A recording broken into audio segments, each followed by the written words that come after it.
আয়োজিত আজকের এই চট্টগ্রাম সমাবেশের সম্মানিত সভাপতি, সম্মানিত প্রধান অতিথি, সম্মানিত প্রধান বক্তা, মঞ্চে উপবিষ্ট 11 দলীয় ঐক্যের কেন্দ্রীয়, আঞ্চলিক, স্থানীয় নেতৃবৃন্দ, প্রিয় সাংবাদিক ভাইয়েরা এবং আমার সামনে উপস্থিত বীর চট্টলাবাসী, আসসালামু আলাইকুম। আপনারা ভালো আছেন তো নাকি? প্রথমেই একটা সুসংবাদ দিয়ে শুরু করব। একটা বিশ্ব রেকর্ড হয়ে গেছে, ওয়ার্ল্ড রেকর্ড। পৃথিবীর ইতিহাসে কোন সরকার এত কম সময়ের মধ্যে এত অজনপ্রিয় এবং এত মাত্রায় ঘৃণিত হয় না। বিশ্ব রেকর্ড হয়ে গেছে। আজকে আমার বক্তব্যের সময় নির্ধারণ করা হয়েছে 5 মিনিট। এই 5 মিনিটে এই ঘৃণিত সরকারের কোন বিষয় নিয়ে বলবো আমি বুঝে উঠতে পারছি না। ৭২-এর সংবিধান, মুক্তিযুদ্ধের চেতনা বৃদ্ধি, লুটপাট, দ্রব্যমূল্যের ঊর্ধ্বগতি, ইসলামী ব্যাংক দখল, ক্যাম্পাস দখল, ক্রিকেট বোর্ড দখল, মিডিয়া দখল, ডিজিটাল বৃদ্ধি, জ্বালানির দাম বৃদ্ধি, বিদ্যুতের দাম বৃদ্ধি, বিনা ভোটে প্রশাসনে দলীয়করণ, নতজানু পররাষ্ট্রনীতি, রাষ্ট্রীয় মব সন্ত্রাস, আইন শৃঙ্খলা পরিস্থিতির অবনতি, খুন, ধর্ষণ, জখম, অবাস্তব উচ্চাভিলাষী বাজেট, তাদের মুনাফিকি, বেঈমানি, নাকি বাংলাদেশ জামাত ইসলামীকে নিয়ে অপপ্রচার।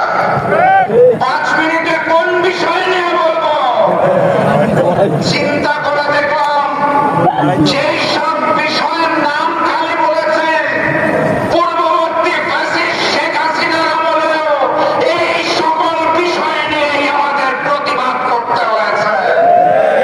অতএব সেই পূর্ববর্তী জালেম আওয়ামী লীগের জায়গা নতুন জালেম বিএনপি নিয়ে নিয়েছে। কোন পার্থক্য আছে? পার্থক্য দেখা যায়? একটা পার্থক্য আছে। আওয়ামী লীগের ছিল বঙ্গবন্ধু, বিএনপি হয়েছে কার্ড বন্ধু। তারা কথায় কথায় খালি কার্ডের ঘোষণা দেয়। মনে রাখবেন, ওই বঙ্গবন্ধুর টকশাল টিকে নাই, কার্ড বন্ধুর টকশালও টিকে নাই। সংগ্রামী সাথী এবং বন্ধুগণ, আপনাদের এই চট্টগ্রাম বিভাগে একজন বড় নেতা আছে। শিলংয়ে দীর্ঘদিন মুক্ত ছিল, ছিলেন নাকি? পবিত্র সংসদে দাঁড়িয়ে ওনার 4 গাড়ি আর 4 ড্রাইভারের হিসাব দেয়। আইন শৃঙ্খলা পরিস্থিতির হিসাব দিতে পারেন না। শিলংয়ে মুক্ত থাকার অবস্থায়ও তার অর্থ ফুলে ফেপে কলা গাছ হয়ে গেছে। জনগণ একদিন হিসাব নেবেন। ওনার বক্তব্য শুনে মনে হয় বাংলাদেশের স্বরাষ্ট্রমন্ত্রী নয়, ভারতের মুখ্যমন্ত্রী কথা বলছেন। তিনি তার বক্তব্যের মাধ্যমে সীমান্তের হত্যাকে ভারতের পক্ষে হালাল করে দিয়েছেন। সেই খুশিতে গতকালকেও সীমান্তে একটি হত্যা হয়েছে। সেই খুশিতে গতকাল ভারত থেকে নবনিযুক্ত হাই কমিশনার বাংলাদেশে পা রেখে ভারতের 140 কোটি মানুষ আর বাংলাদেশের 20 কোটি মানুষ নিয়ে 160 কোটি মানুষের মতো